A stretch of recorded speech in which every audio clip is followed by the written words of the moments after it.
Welcome to The Fight with Teddy Atlas, presented by Dynamic Striking. I'm Ken Rideout, joined as always, the legend Teddy Atlas. And today's special guest, I guess we could have introduced the show as the Suga Show. We've got the superstar himself, the new world champion, Suga Sean O'Malley. Sean, welcome to the show. Well, thank you guys for having me on.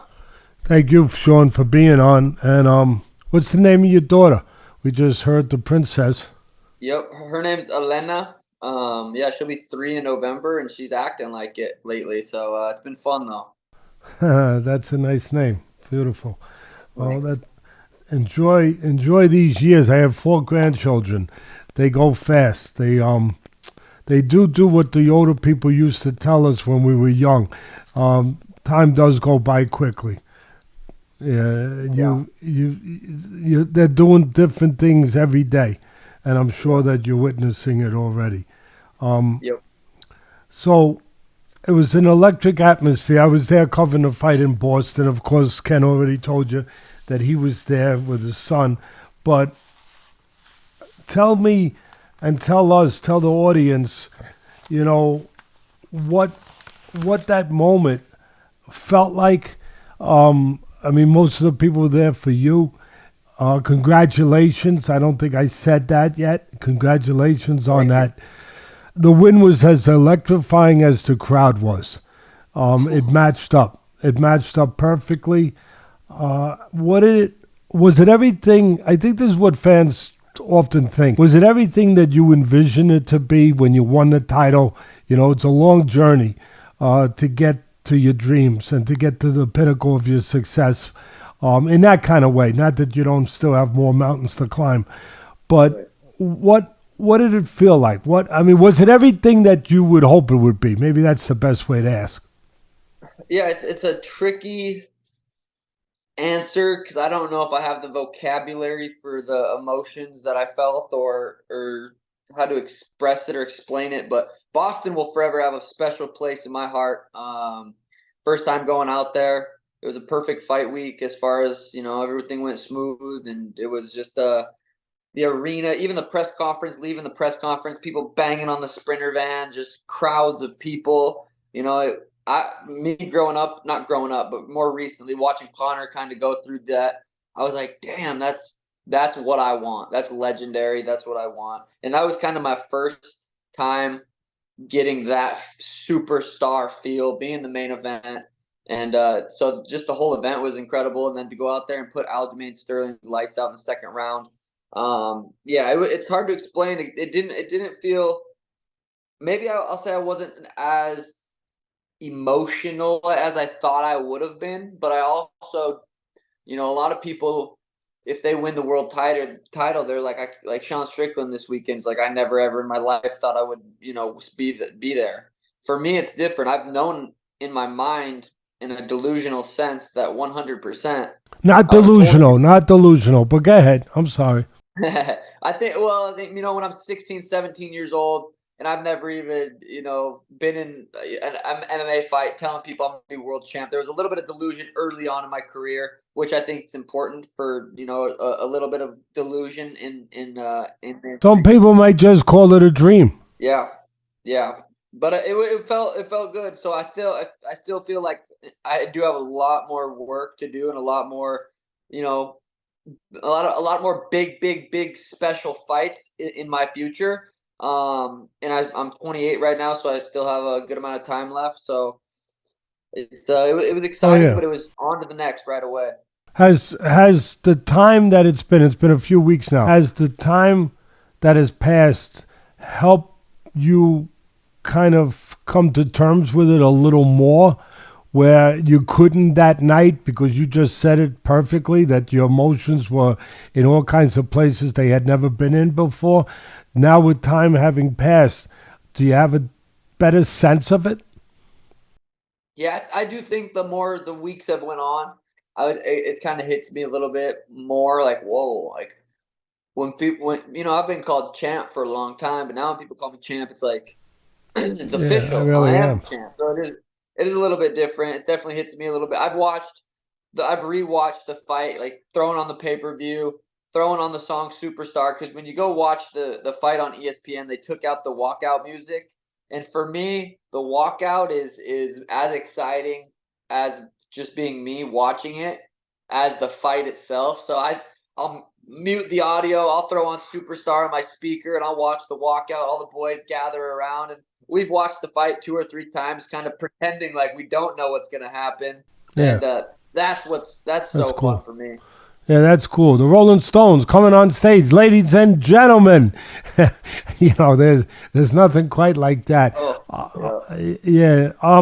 You used his name, so I had his name in my mind, so I'm gonna piggyback off that a little bit. Conor McGregor, are you the heir apparent to the throne? I think you are, but listen, I know it's your throne. I know you're gonna create your own throne. I get all that, obviously, but there's always a predecessor. There's always somebody that does it first, and to his credit, he's a pioneer. He changed things in the sport. He brought purses to a higher level. Do you envision yourself as, again, the taking that baton, if you will, having that torch passed on to you, and taking the sport to other places, and fighters and the recognition of these fighters to other places, and as Conor did, the purses to higher places? Do you envision yourself as that guy? Yeah, 100%. It was, before Conor got into the UFC, I kind of had this vision in my head that I wanted to come in and take over the next level, because I didn't feel like UFC, at least from when I started watching, ever had someone come in and be that guy. So for me, watching Conor do it, it was legendary. I'm probably the biggest Conor fan in the world. I've watched every interview, every fight, everything that Conor's ever said. I've watched, I've studied. I'm a massive fan of Conor. So yeah, I definitely took inspiration from Conor, and he took it to the next level. And I do truly believe I can be the next guy to take it to the next level. The UFC has grown massively in the last 3 years. Once COVID started, I think Dana said they grew about 40%, which is, they damn near doubled since COVID started. And Conor hasn't really fought since then. So, Conor was a massive, massive superstar. And now they've grown 40% since then. So my opportunity to be more viewed is huge. And I do think I can take it to the next level as far as a lot of different things, money-wise. I've been preaching about management stuff. I think fighters are getting screwed over in certain management situations. And I do think, once it's my time to be able to make a change, I'm going to make a change for the better in the sport. All right, guys, want to take a quick pause to give a shout out to today's sponsor. You know them, Athletic Greens. Go to athleticgreens.com/Atlas to take advantage of today's special offer. 10 free travel packs with your first purchase. Just go to athleticgreens.com/Atlas. Athletic Greens is the all-in-one green drink. 1 scoop in the morning, boom, you get 75 whole food sourced ingredients in a delicious tasting drink. Couldn't be easier to use. And like I said, the special offer comes with 10 free travel packs. Those 10 free travel packs will become invaluable to you, because especially when I'm traveling, I want to make sure I'm getting all my vitamins, minerals, probiotics, prebiotics to keep you as healthy as possible when you're traveling. Puts a tremendous amount of stress on the immune system. So check them out at athleticgreens.com/Atlas to take advantage of the special offer. 10 free travel packs. I want to get right to the fight now. And you set up a beautiful, matter of fact, before I even say that, I have to touch on what you just said about being a big Conor McGregor fan and influenced by Conor McGregor. I would almost be, wrong if I didn't ask you, having said that, did he influence? I know your skills did, and I know your temperament did, and your instincts did. I understand that. But did he influence you being more prone to be the great counterpuncher that you are? Because for me, Conor McGregor, he was a great, really, at his period, during that margin of time that he was really special.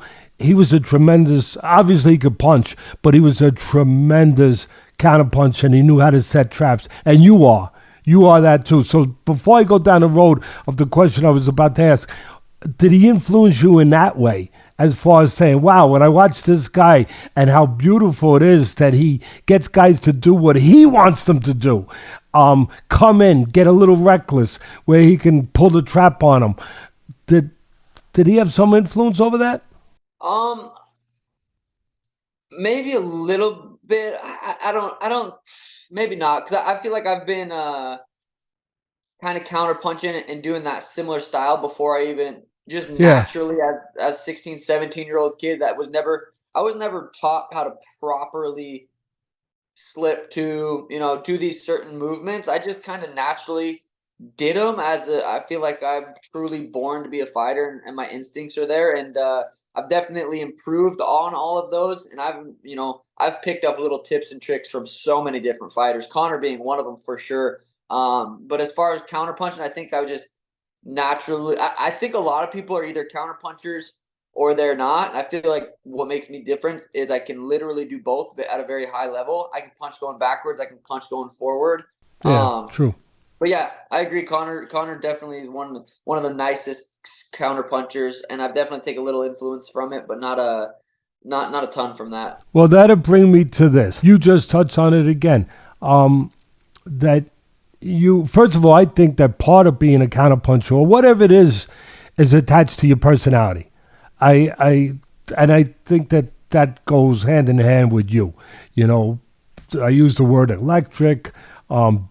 You could say different. I describe certain special fighters. Roy Jones, one of them, where they could do things differently. They could even do things wrong. They could go against the 101 playbook, the manuscript of how to do things, and they could make wrong right. I see you as that guy. I also see you as a guy that, and I said this about, again, special fighters, kind of like Anderson Silva, who to me is one of the greatest of all time in your sport, and Terence Crawford, who just had a spectacular win against Spence, who I think is in a special place. I look at you in that kind of way, and I don't look at too many people that way, where they create their own music. They have a music in their head, and they just create it, and they can make up tunes that up until that point we might not have been familiar with. Kind of like a Jimi Hendrix on the guitar. All of a sudden he hits a different string, and you say, whoa, that's different, Do you see, are you that? I mean, because to me you are. Like, does that make sense to you?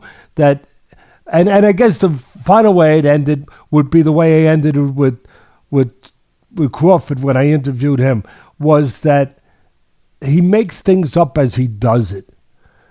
Where he's got that ability, again, to make his own music, if you will, to make it up right at the moment, to just improvise. I know you train at what you do. I know you work at what you do. I know you drill at what you do. But there is improvisation with the special ones, the ones that have those kind of instincts. Can you talk about that? Can you explain that? Or yeah, I feel like I know exactly what you're saying, and yeah, I do feel like I am in a different category. It's not like I fight like this, I fight like that. I think my feints, my speed are really next level. I do think I was just naturally gifted with speed, and I think for me, speed's the number one attribute that I would, if I was creating a fighter, I want to be the fastest guy in there. If you can't hit me, low chances of you winning the fight. So yeah, I do think I kind of fit into my own category. And as far as improvising, before every fight I walk out, I have a conversation with myself that I'm going to completely, let go and let my higher self take over. And I'm going to react to the situation. Yeah, we have game plans. Like my game plan this fight was to no low kicks. Aljo, every single time he gets not every time, but a lot of the times he gets a takedown, people are trying to kick his legs and he pushes forward, knocks him off balance. So there was a simple game plan. No leg kicks, box, and teep. That was simple. Don't get taken down. But as far as that, I'm not thinking. I'm not in there trying to – I'm literally just reacting to whatever happens. I have no remembrance. I have no memory of, throwing that punch. I have very little memory of actually being in the octagon because I feel like I completely kind of – disassociate and let my higher self take over. I would add one other thing to your attributes besides speed, which obviously stands out. Timing. Your timing is pretty damn good, actually. I wanna go right to the fight. you did something unfolded, and it usually does. For me, watching a fight is like reading a book. There's chapters to it, you know. Sometimes the chapters are kind of quick, but sometimes sometimes the book is longer. There's a story to it, and there was a story taking place from my eyes, where the first round was a non-eventful round, not much going, but there was something going on. You were watching, you were storing data up in your head. And, you know, the cliche would be it was a feel-out round. Okay, you're seeing things. And I thought I saw things, and I wonder if I saw the same things you did, where even though it was non-eventful, he tried to go to your body a couple times, and he overextended a little early in the round. You didn't do nothing. You saw it. I would think you put it in your memory bank, in the computer, if you will, but you didn't act on it. And then something happened that I thought changed really the whole trajectory of the fight. And I believe in fate. I believe in things happen because we put ourselves in position to make them happen. And there's a karma. And at the end of the first round, a non-eventful round, I mean, you probably give it to the referee rather than to you or to Sterling. And then all of a sudden he gets a little aggressive and he gets into you and he gets his hands on you, which is what everyone was waiting for, to get you where the next step would be get you to the ground. And he gets into you, doesn't get you on the ground, and the bell rings. And I said to myself right there, wow, that might be the end of Sterling. And people thought I was like out of my mind. Like, he just won a round, Teddy. He just stole the round. I said, yeah. No doubt about it. But to me, it was kind of like he might have won a battle, but he just lost a war. Because he's going to think he could do more of that. He's going to get more aggressive. And that means that he's going to play into the hands of Sean O'Malley, who is great at counterpunching. You can't counterpunch if somebody doesn't come forward, if somebody doesn't give you something to counter, and he's going to give him something to counter now, and I think it might be his downfall. And then, sure enough, the second round, the bell rings. What does he do? He comes in there, he overextends, he reaches with a left hand to the body, and this time, you didn't do nothing. This time, bang, you threw the counterpunch, and that was it. Can you take us through that, please? Am I right? Am I out of my mind? No, I mean, for the first round, yeah, it definitely wasn't everyone on the judges scored him winning the round. For me, I wasn't in there to fight for rounds. I didn't care if he won the first 4 rounds. I literally go into these fights trying to take someone's head off. That's my game plan. So for me to go in there in the first round and not get taken down once and have him in a clinch and not be able to take me down was a huge win for me. That, even for my confidence, just for the game plan itself, because every second that went by when Aljo didn't take me down made him frustrated, made him think that this isn't even if he won the round, it's not where he wants it to be. He does not want it to be on the feet. So for that first round was a huge win for me. And then the second round, yeah, I mean, it very well could have been him thinking, okay, now I've got in on him once. I can do it again, and I'm going to force something. Very well could have been that. I feel like it was just I gave him so much anxiety from me not really doing anything other than fainting at him, moving, circling, him not being able to grab me, that he's gonna say fuck it, and I'm gonna try to hit this dude. And I wasn't there to be hit, and he was. So, but yeah, I mean, it very well could have been. I think only Aljo really knows what he was thinking and feeling. But for me, it was to play that kind of game the whole fight. Even if it was a boring fight, I wasn't gonna go in there and make the first mistake. Do you think maybe you gave him a false? I guess maybe this is the way I want to say. Did you give him a false sense of confidence where he could be more aggressive than he should have been in a way that it turned out to be reckless, where he could just come in, whether it was to come in to throw a punch to the body or whether it was coming to get the takedown, but that by not punching, by only feigning, by doing your dance, if you will, for the first round, that maybe he forgot how dangerous you were. Maybe he forgot what he should not do. Yeah. I think thinking back too, like, it really wasn't a bad punch. You look at the UFC this weekend, like how many people made that kind of same punch, that same it wasn't like a bad mistake or a bad overextension. It was just my timing and speed was just on the next level. I think, you know, it really wasn't like a super bad punch, or it was just. No, but you created it. You did create it. Yeah. I mean, I'm not, I mean, you did your own painting there. You, for me, you were the spider that invited the beetle into the web, Yep. And you gave them another old cliche: give somebody enough rope to hang themselves. You gave them enough space to basically make a mistake and leave a hole, and obviously you took great advantage of that. The one other thing before I give it to Ken, I guess I want to ask you just something about this weekend that just passed, because you touched on it about the punches that took place. Yeah. For me, when we talk about special talents, it's you now. I think Adesanya is one of those guys, and he obviously just got beat. It was a big upset. Were you as shocked as most people were by what, and I know some of it's got to do with Strickland. Obviously, he had a great fight plan. You got to give him credit. They're using his jab, not getting out of position, not making mistakes, being steady.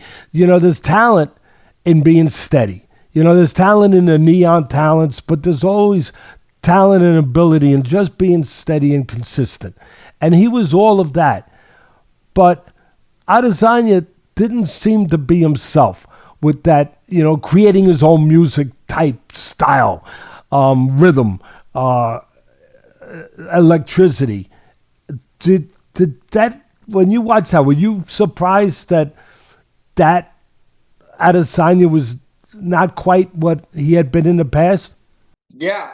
I mean, for me, I was like, Izzy didn't look as quick. He looked a little bit more flat-footed. I know he likes to pull back. He kind of pulls back with his punches and leaves his feet flat, and he gets away with that, a lot of guys. But I think everyone, including myself, was underestimating Sean Strickland's skills and what he brought to the table. He had really, really good pressure, and again, Izzy's such a good counter striker, but Sean really wasn't throwing a ton to be countered.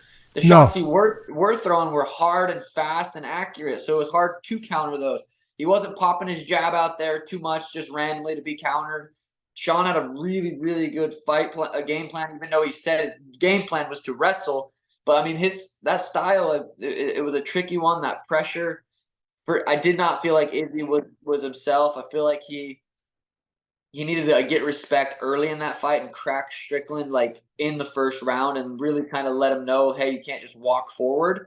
But who knows what was going on with Izzy, if he had if he had something going on mentally or physically, maybe an injury of some sort, or Sean Strickland just showed up, no excuses, and Izzy lost that fight. Yeah. But I'm a huge Izzy fan, and he definitely didn't look like the dancing, having fun Izzy in there, but that's I do want to give credit to Sean Strickland because he looked like a savage. Yeah, me too. I want to give more and listen, I said I'd give it to Ken, but one other thing. You just touched again on, you never know if there's something wrong. You don't know what a person's camp was. You don't know where he is mentally. You don't know where he is physically. You just don't know. I got to ask this question then. Going into this, there was a lot of talk about that you were injured, your ribs, that you couldn't do certain things going into your fight with Sterling, that you had an injury, you couldn't do certain kind of training that you normally would do. Can you talk on that a little bit? I mean, obviously you had such an extraordinary performance. Everybody forgot about that. But for me, fighting is about overcoming. The guys that become champions, they're not only talented, they're resilient, they're determined, they're tough mentally. They find a way to overcome something.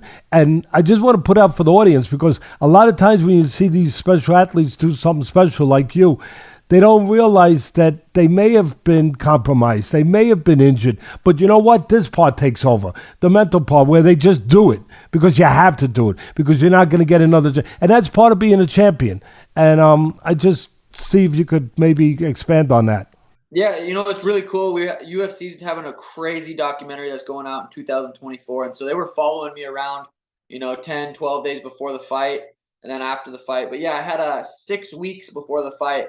I'm sparring really, really good grapplers, and I'm sparring really, really strong guys because I'm trying to emulate Aljamain Sterling, the best grappler. So everyone's plan in sparring was to go in, take me down, take my back. That was the game plan for all my sparring partners. I was sparring good grapplers. So my third round, fresh guy. So first round, fresh guy. Second round, fresh guy. Third round, fresh guy comes in, and I was on my back, and he was trying to take my back. I turn real hard, and I feel my rib, feel something, and I know instantly that it's that's not good. I've had plenty of rib injuries, and it sucked, and yeah. So for 6 weeks, I couldn't grapple at all. I couldn't even play in the clinch a little bit. We kind of tested it a couple weeks after I heard it, and I realized I was like, yeah, there's no way I can even it can't do any kind of wrestling. So there was thoughts about pulling out for like couple days, and then I was like, it's in Boston. I'm fighting for a title. I'm gonna go out there and I'm gonna try to knock this dude out. And if I get finished,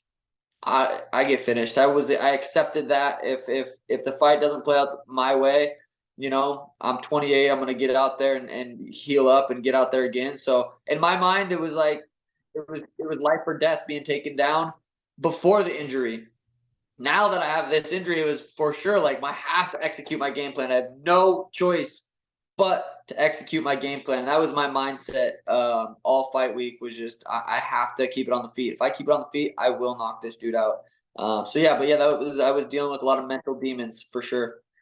Yeah, and you dealt with them, and that's why you're champion of the world. And that's the point I want to make to the people out there, because everyone deals with their demons. I don't care if you're in the octagon, you're in the ring, or if you're going to work for your family. Whatever it is, everyone's dealing with these obstacles, these demons, and they're, at the end of the day, there's a way to overcome them by making your mind up that you're going to overcome them. That, by controlling what you do. That at the end of the day, I always say, no matter what's going on, no matter how you feel, it's your choice what you do.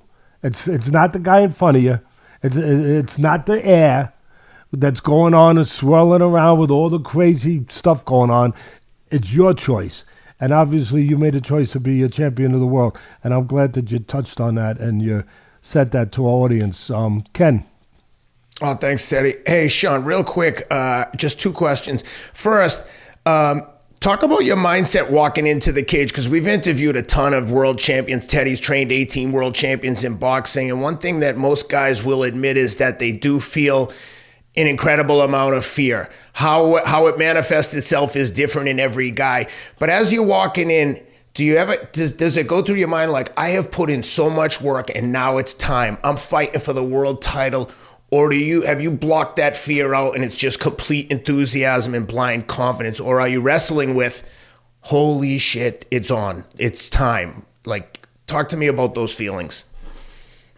Yeah, zero fear, zero nerves, zero any negative emotions. Fight day, I mean, really all fight week, I was very confident, and I said it in all my interviews that I have a right hand that can snipe someone's chin.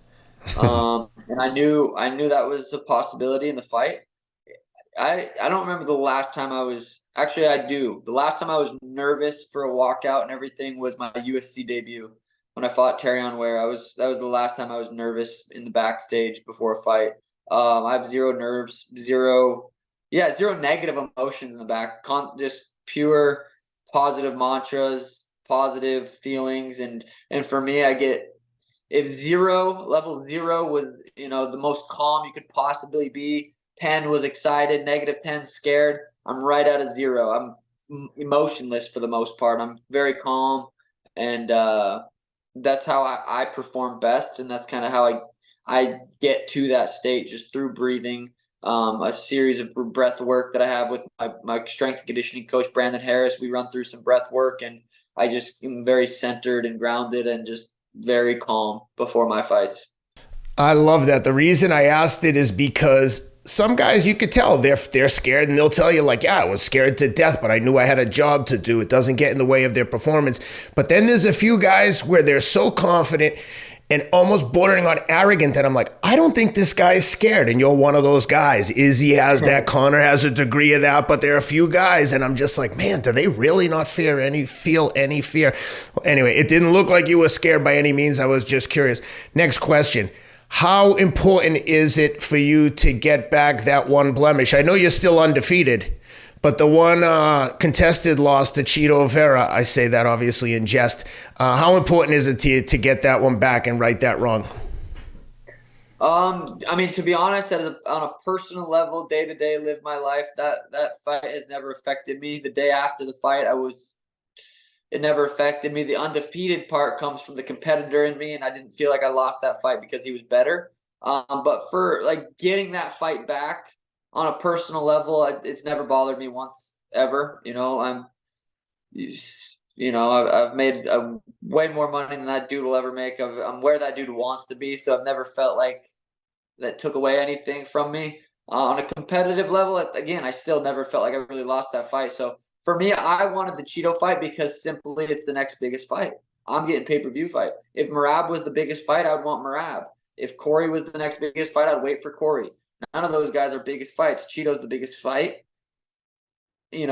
partially because of our past and just because I think he's got the biggest name, the second biggest name in the division. So, that fight just works out really well with that, with our history. So, but yeah, I'm excited to get in there with Cheeto. I feel like I will have a beautiful performance if that's what's next. Love it. Last thing, I told you before we started, my 8-year-old son is a jiu-jitsu fighter. He's wrestling, he's taking judo, he boxes with Teddy. He's obsessed with it. Can you just quickly talk me through what was your introduction to martial arts, MMA, etc.? How'd you get started, and what'd that journey look like in a nutshell?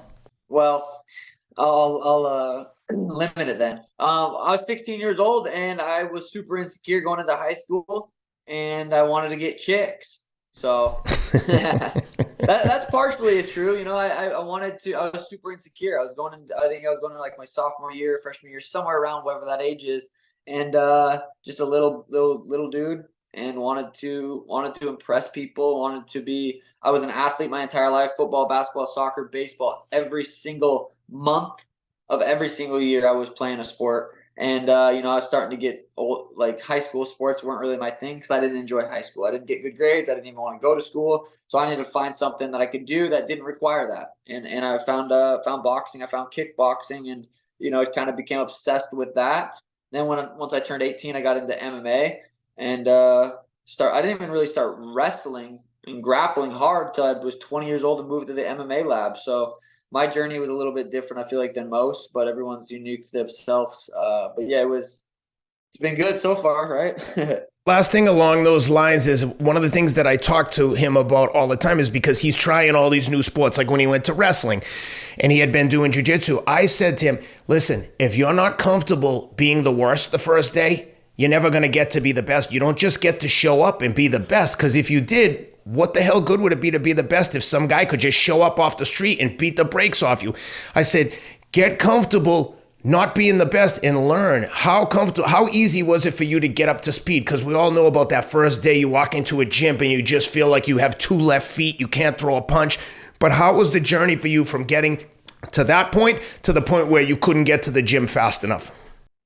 Yeah, I mean, for me, it's even still to this day, I go to the gym and there's guys that are whooping up on me, choking me in jiu-jitsu. And it's just like, especially going to the MMA lab, never have wrestled. Like, the MMA lab is known for grappling, high-paced wrestling, and I came there at 19 years old, never wrestled a day of my life. So it was miserable for years, literally years. And it was very hard for my ego, but I knew I was going to improve, and I knew I just needed to learn, and I could be capable of doing what they're doing. But yeah, for a long, long, long time, and even still to this day, I'll go to the gym and get whooped up on. So I feel like, I'm still going through that, and I don't think I'll ever stop.